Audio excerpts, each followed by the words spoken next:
Hello, everyone. Welcome back to Coaching the Bible. This is episode 196, season 4, episode 36, closing in on episode 200, which I think is a big accomplishment, something I'm actually very proud of. If you can tell, I sound a lot better this week. I feel a lot better this week. This week, again, episode 196. Our portion of the week is known as Bahalotcha. It's the third portion in the fourth book of Moses. Our topic of the week is inflection points. Inflection points. And so first, as always, we get into the win of the week and the learning of the week, right? The win of the week and the learning of the week, just to get us started. I've been doing this more and more and more. I have to be honest, I really like how it opens up a meeting. I did a presentation last week on AI in fundraising. AI was the part I actually didn't get to in the presentation. It was on online and digital fundraising, globally speaking. And I opened it. It was people I didn't know the audience at all. And I opened it with having people put into the chat their most recent win. Anything from person wrote about getting a new job. Someone wrote about a book that they had just started. Someone had written about the fact that they were now able to move their family back to where they wanted to be living. Like big things and little things. So I really like this as an approach to starting out the conversation, starting out these different things. So my win of the week is the graduation of our third child. Our daughter graduated high school this week. Our second daughter, she graduated high school this week. And big deal because when we moved here 10 years ago, I would say that school felt like the bane of her existence. It was very difficult. The language was extremely complicated. And just being the same person, the same personality, took a lot of time. But beyond that, also becoming someone who is very strong academically, really pushing and really working, really grinding and putting in the long hours really paid off. It really showed in her success. And then ultimately, not just in her success, in her reaching for very high levels of success in academia that no one pushed on her, no one foisted on her, but that was self-driven and self-motivated. It's a real win and something to really celebrate, and looking forward to watching as she moves on into the next phase of her life. So that's a really big win of the week. The learning of the week simply was just getting better, but also appreciating that you do need to give yourself the time to feel better. I'm not 100% better. I didn't run at all this week, just to give you an example, even though there were certain mornings when, especially yesterday morning, when I felt like, today's a day I can go for a run. And I just gave myself the time to take a couple extra days to really get my body back and really feel like I'm almost 100% of the way there. Really give yourself the time to heal. Don't push it. Don't force it. Great advice to my wife. Take the extra time, even as it was good to get back to work and to meeting with and working with clients on projects and things that they're working on. But give yourself the time and the space to really breathe, and also to give yourself the time and the space for your body and your mind to heal. Okay, that's the win of the week and the learning of the week. Our topic of the week is inflection points. And this is something I've actually been wanting to talk about here for a very long time. I can't think of a space in the Bible, at least at this point of the Bible, where this is a bigger topic, a more important topic to approach, an inflection point. So what is an inflection point? Let's start there, and then we'll dive back into what I'm talking about. A strategic inflection point, this is a quote from Andy Grove, famously the CEO of Intel. We'll talk about more about him a little bit later on today. A strategic inflection point is a time in the life of business when its fundamentals are about to change. So that's the business context. The context in general, right, is simply the idea that when the realities that are around you are about to change, decisive moments when things are going to change around you.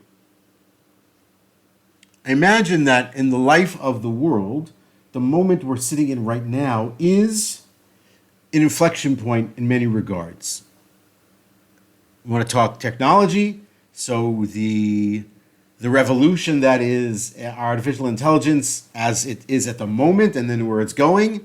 It's an inflection point in how people interact with literally everything that they do every day of the week, whether they realize it or they don't. Yes, it's true that inflection points take time. They don't happen immediately overnight, even though we feel them immediately, let's say.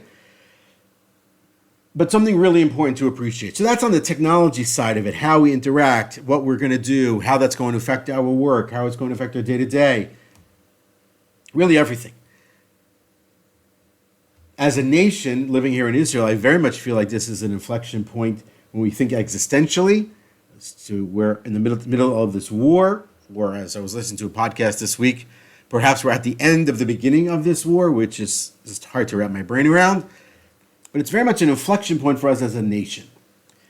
Appreciating what it is that we want to be as a nation, how we want to go about our business in the future as a nation, what do we want to look like, what do we want to be about, how do we want to self-define this nation as we go forward. It very much feels like it, and the question becomes, do we have the leadership, the wherewithal, the strength to actually seize this moment and actually go forward with it into the future? So inflection points. In the Bible, specifically at this moment, this is the time in this week's portion when the people move.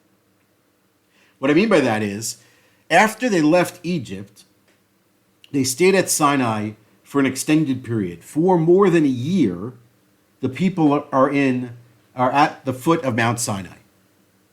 So that's where they receive the Ten Commandments. That's where they do the collection for the tabernacle. That's where they build the tabernacle. That's where the clouds of glory surround them. That's where they set up their encampment. All of that is happening at one singular location. Moses is teaching them all the laws of the Bible. All of the third book of Leviticus happens at the foot of Sinai. And as the fourth book opens, now finally, they're heading towards the land. This is an inflection point in their future, in their progress, in their progression towards becoming a nation in its own homeland. And it becomes a question when you think about it as to how are you going to handle such an inflection point. It's the beginning of the 11th chapter in the book. Everything is set up.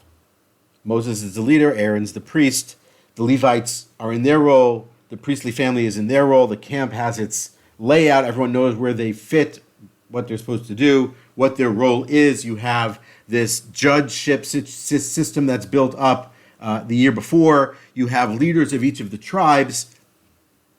Like, they have food. Like, it's all good to go. And this is the moment when they start to move.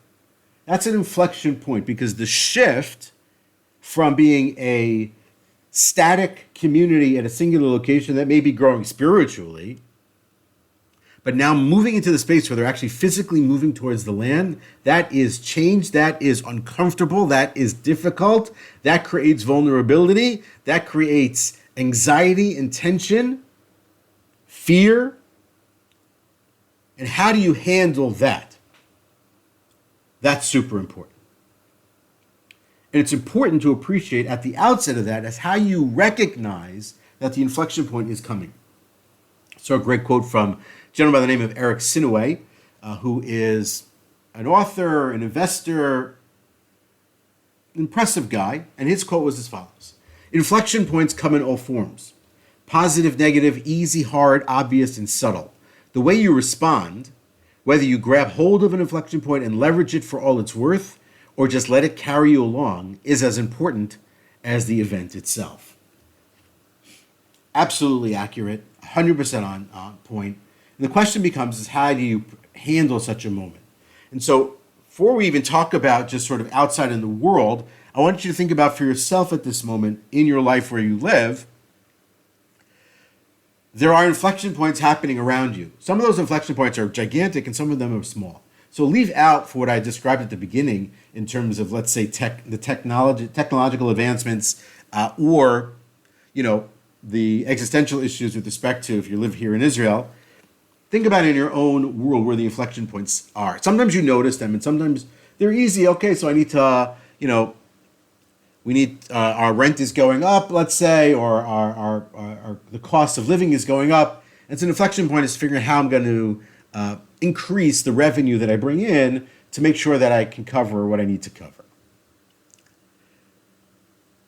Let's say you're in a different place in life. All your children are now out of the home, and it's an inflection point, and now it's you and your spouse in this empty nester situation. That's an inflection point in life as to how you do that. You're retiring from work, And that's an inflection point. That's something maybe you forced or something that's happening to you. And it becomes a question as to how you engage it, attack it, grab it by its horns, or whatever you want to do with it. Inflection point. And so it becomes the question of, one, that's an inflection point. Two, what do I do with it? And so in the case of the Bible, I want to say this at the outset, this is not an indictment nor a judgment of Moses. And I think more than anything else, that what we get a lot from Moses is the ability to appreciate how we can lead, and we can lead differently in the situations that present themselves to us. Moses is the leader of the people of Israel. He took them out of Egypt. He led them to Sinai. He went up and got the Ten Commandments. He's the one as a person standing between them and God. He's their teacher. He's their leader. He's all of those things. And now he's going to be the person who's supposed to take them into the land. And here is this moment in time. And at this moment in time, massive crisis ensues. Immediately at the beginning of the chapter, the people are complaining. And the complaints don't stop. This is that downward cycle that we remember. We talked a couple of weeks ago about different kinds of cycles. We talked about the butterfly effect. We talked about, the snowball effect. We talked about the mushroom effect. This is one of those. And so this is, a disaster upon disaster upon disaster that ensues. And when you unwind it or you wind it back, part of what we have to think about is the leadership. Rabbi Sachs, in his work and other works, leadership books, talk about Moses as a tactical leader versus an adaptive leader, and adaptive leadership may be what's needed. I think we've talked about that a little bit in the past. It's probably worth exploring at great length. Certain moments when leadership has to shift gears and has to move to a different point or to a different person potentially. I'm not saying that's the case here. But this is a moment when you have this inflection point for the people, and they begin to complain, and they're longing for Egypt, and they're longing for the food of Egypt, which is unfathomable to consider. So what do you do here? How do you lead in this moment? I mean, it's like everything. How do you lead in a moment like this?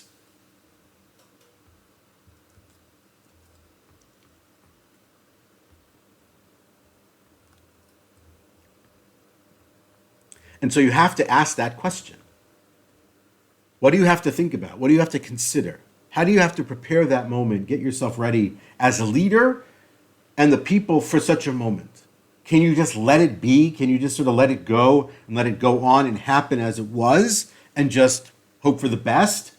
Can you just miss the inflection point completely, this turning point moment completely, and not be sensitive to it, and therefore whatever ensues. I remember years ago I had a mentor, a rabbinic mentor, who when he would prepare sermons, he described on occasion where he would see a text and he almost feel the text wanting to be spoken, right? It had its own sort of life.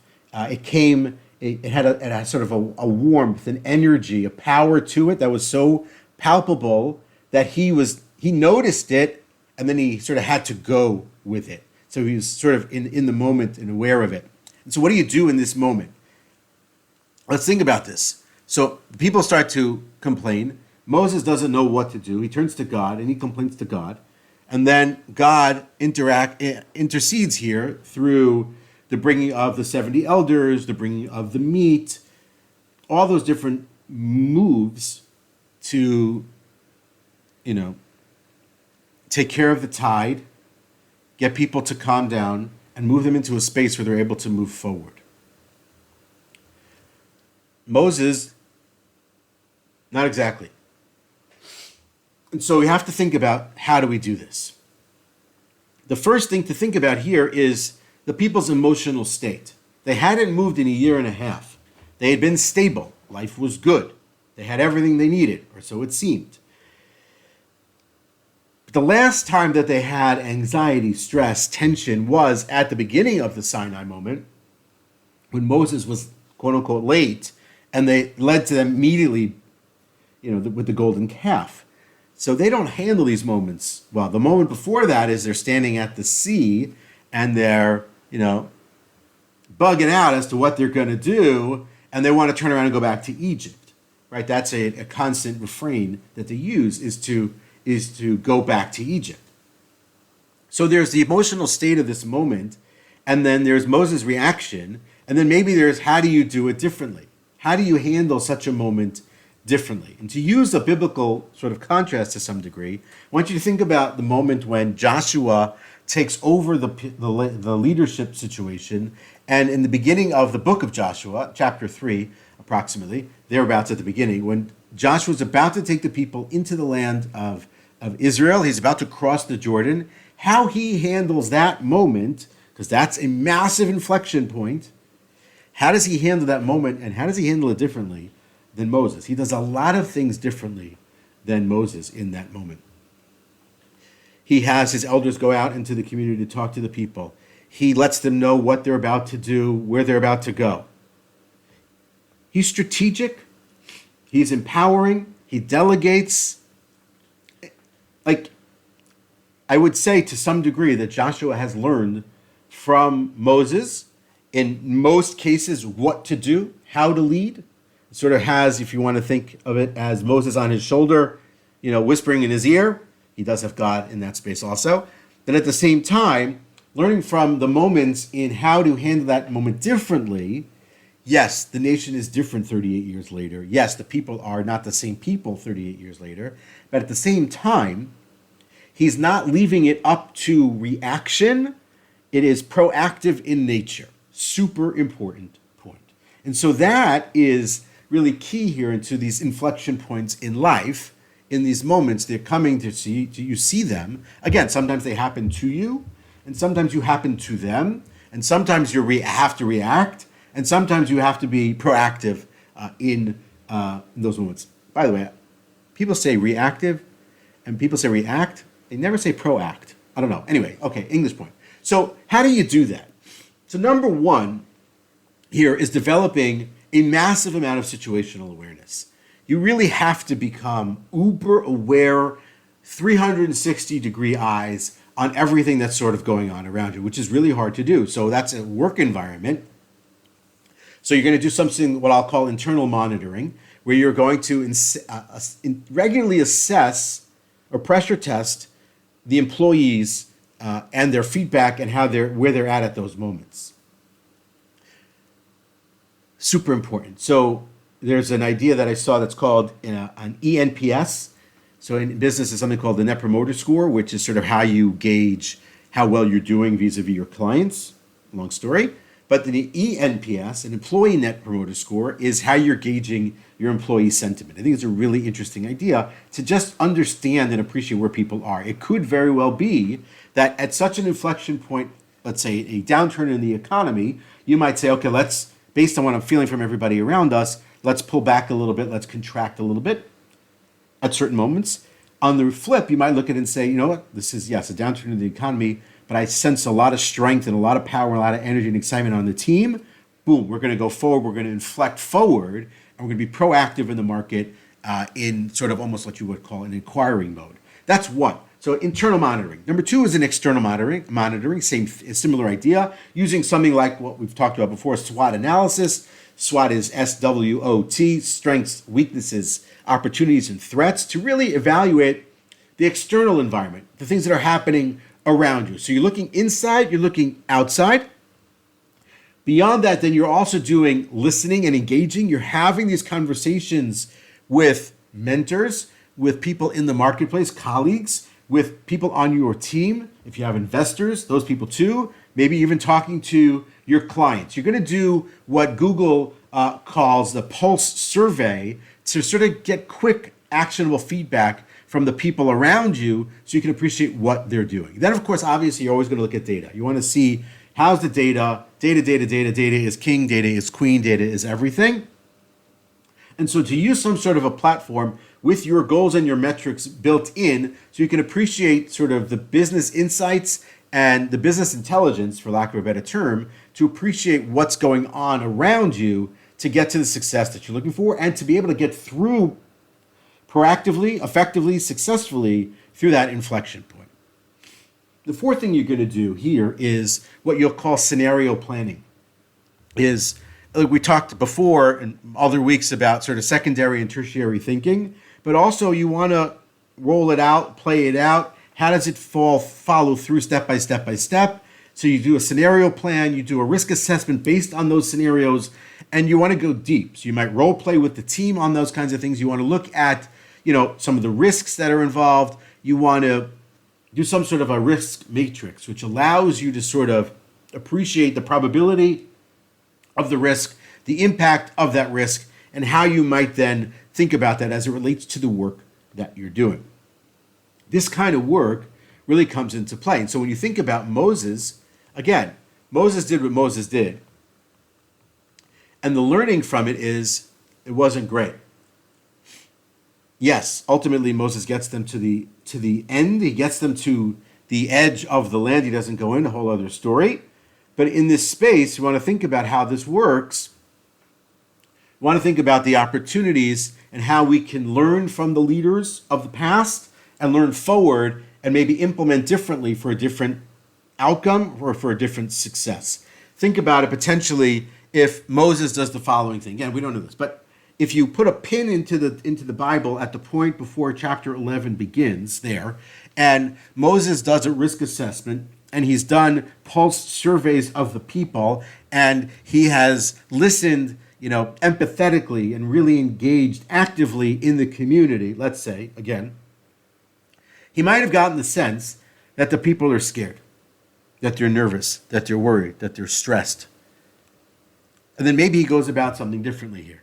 Maybe he speaks, talks it through. Maybe he turns to God and says, hey, we got to be ready for this, and I'm not sure how this is going to go, so maybe we want to do something differently here. Maybe he implements the 70 elders beforehand. Maybe he reminds them of the goals of what they're trying to do, and appreciate that there are going to be obstacles along the way. He just at least talks about it. And what you then get is a difference entirely for the reaction of the people potentially and how that success would work forward. And so the example from the business world is famously Andy Grove at Intel. When he takes over Intel, Intel is in a fierce competition with Japanese companies in the memory chip manufacturing business. That's what Intel was in the 80s. And so he changes and shifts dramatically because he realizes that is a zero-sum game that he's probably going to lose. And he dramatically shifts gears with the company at that inflection point when he appreciates it, and shifts the company to microprocessors. They were still profitable. They were still a massive company, but shifts entirely the focus of the company to something else completely risky, strategic, of course, but ultimately, I mean, you're still talking about Intel, 40 years later. And so what he did is basic principles. He recognized the inflection point. He was really aware of what's going on around him. He made very decisive decisions about how that was going to work to shift the focus. He communicated very clearly to everybody around him because people were questioning what he was doing, but he was very clear, very decisive about what he was doing. And then he empowered the team to help the transition ultimately become a success by fostering their sense of ownership in the work that they were doing. So you can see how that's actually really possible. And then for you as the leader in whatever environment you're in, that's how that's going to go. The situational awareness, constant open communication with everybody around you, analysis of the data, interpretation of the data that's going on, strategic plan and decisive decision making, and empowering others around you. When you do that kind of work, you're going to get through the inflection point, not just sort of sneaking by, at the skin of your teeth. You're going to blow through the inflection point, use the power of the inflection point for all that it's worth, like that quote said before, and ultimately come out of the other side, firing on all cylinders. So that's this concept of inflection points. To finish it out, here's a great quote from Winston Churchill. To improve is to change. To be perfect is to change often. That is Coaching the Bible for this week. Look forward to seeing everyone next week as we close in even further on episode 200.